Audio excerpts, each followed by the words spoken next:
26-27 की रात में गुलाबी बाग में एक इंसिडेंट हुआ था जिसमें करीब 4.5 किलो सोना की स्नैचिंग हुई थी एंड रॉबरी का उसमें मुकदमा फिर दर्ज किया गया था। ये जो इंसिडेंट था ये रात के अराउंड 11 बजे हुआ था। इसमें एक व्यापारी था जो करोल बाग से चला था। करोल बाग से 3 बैग्स में उसके पास गोल्ड ऑर्नामेंट्स थे। वो ऑर्नामेंट्स लेके वो सब्ज़ी मंडी रेलवे स्टेशन आया था ट्रेन पकड़ने के लिए ऊना हिमाचल प्रदेश जाने के लिए। जब उसने वो ट्रेन पकड़ने आ रहा था, जब वो ऑटो से बाहर उतर रहा था, तब उसके साथ ये वारदात हुई और उसके पास जो 3 बैग थे उनको 3 स्कूटी पे 6 जने आए थे, वो लेके चले गए थे। इस इंसिडेंट होने के बाद सराय रोहिला सब डिवीज़न की गुलाबी बाग और सराय रोहिला पुलिस स्टेशन की टीमें, स्पेशल स्टाफ की टीमें और डिस्ट्रिक्ट की बाकी सारी टीमें इस वारदात पे लग गई थी और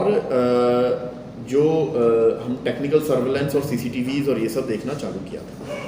इस वारदात में एक बड़ी पेक्यूलियर बात थी कि बड़ा स्मूथली हुआ था जो भी हुआ, जैसा डिस्क्रिप्शन से लगा और जैसे CCTV फुटेजेस में आया, जैसे कि उन लोगों को पता हो कि किसके पास कौन से बैग में क्या है क्या नहीं है, बिल्कुल एग्जैक्ट इन्फॉर्मेशन हो।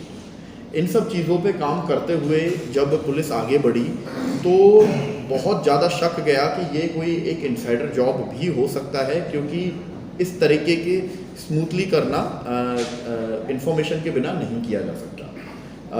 ये सारे क्लूज़ पे काम करते हुए गुलाबी बाग पुलिस स्टेशन की टीम ने इस केस को सॉल्व किया और 2 जनों को अरेस्ट किया है इसमें अभी तक। ये 2 जने जो थे, एक तरुण बैग नाम से है और दूसरा संटू मन्ना करके है। ये दोनों जानते थे कि इसमें यहाँ से गोल्ड ले जाया जा रहा है। संटू मन्ना जो है ये इस व्यापारी के साथ ही था, ये भी करोल बाग बिडनपुरा में ही रहता है और इसको पता था कि ये व्यापारी ऊना हिमाचल प्रदेश या कहीं हिमाचल प्रदेश में सामान लेके जाएगा। इसको जब पता लगा कि किस दिन रेलवे का रिजर्वेशन किया गया है, इसको एग्जैक्ट रिजर्वेशन की डिटेल्स पता लग गई थी, जिससे इसने ये इन्फॉर्मेशन लीक की। दूसरा इसमें बड़ी दिलचस्प बात ये आ रही है कि इसमें जो मास्टरमाइंड है वो कूचा घासी राम का एक बिजनेसमैन है, जिसके पीछे अभी टीम्स गई हुई हैं और जिस पे अभी फर्दर कार्रवाई की जाएगी, जिसने ये पूरा रचा था और इस वारदात को अंजाम देने के लिए मैन पावर हायर की गई थी, रिसोर्सेज हायर किए गए थे और फिर साथ में उसके बाद इसमें जो लूट है जो उसका डिवीज़न किया गया था। अभी तक इसमें इन्वेस्टिगेशन जारी है। 2 जनों को गिरफ्तार कर लिया गया है और करीब 224 ग्राम गोल्ड ऑलरेडी रिकवर कर लिया गया है। अभी 2 जनों की पुलिस कस्टडी लाई जाएगी और इनके थ्रू जो बाकी साथी हैं उनकी काफ़ी डिटेल्स हमारे पास आ गई हैं, जिनके पीछे टीम्स लगी हुई हैं एंड जल्द ही हम सबको पकड़ के इसमें सारी रिकवरी कर लेंगे। तो गुलाबी बाग पुलिस स्टेशन का ये बहुत अच्छा एक गुड वर्क है और उन्होंने ये बड़ी वारदात को बिल्कुल कम टाइम में सुलझा के 2 लोगों को अरेस्ट किया है और गोल्ड रिकवरी का प्रोसेस चालू कर दिया है।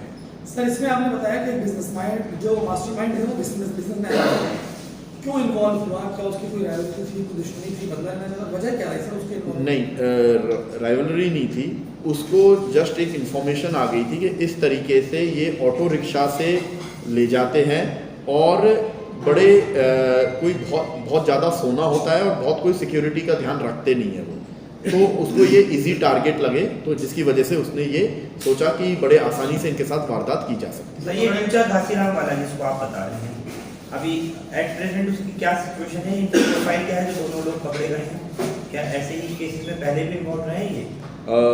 जो बिजनेसमैन की मैं बात कर रहा हूँ वो उसके पीछे अभी हम टीम लगी हुई है, तो मैं बहुत ज़्यादा डिटेल्स उसके बारे में डिस्क्लोज नहीं करूँगा।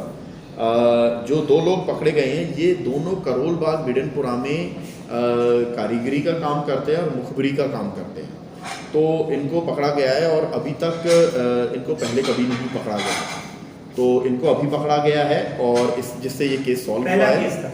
हाँ, इनका ये पहला केस है, इनको पहले कभी पकड़ा नहीं गया है। ये मुखबिरी और उन सबका काम करते थे और उनको इसके एवज में गोल्ड मिलता था, जो भी ये करते थे।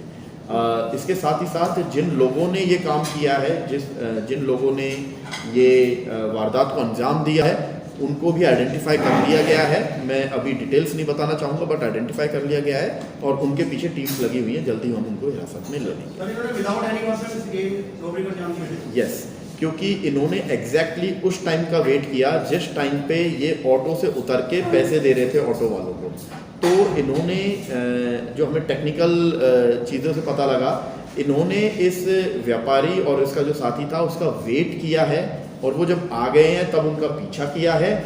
उनको पता था कि किस जगह पे ये वारदात करनी है, क्योंकि वहाँ पे जब ऑटो से उतर के ऑटो वालों पे पैसे देते हैं तो बैग पे ध्यान सबसे कम रहता है। तो ये सारा प्लान किया था उन्होंने और इस प्लानिंग के तहत इस रॉबरी को अंजाम दिया था। इसलिए उनको किसी वेपन दिखाने की ज़रूरत नहीं पड़ी, कोई वेपन किसी तरीके का नहीं दिखाया गया। सर अप्रोक्सीमेटली जो गोल्ड है उसका अमाउंट कितना है? 4.4 किलो गोल्ड है, जो अप्रोक्सीमेटली 3.5 करोड़ के आसपास का होगा।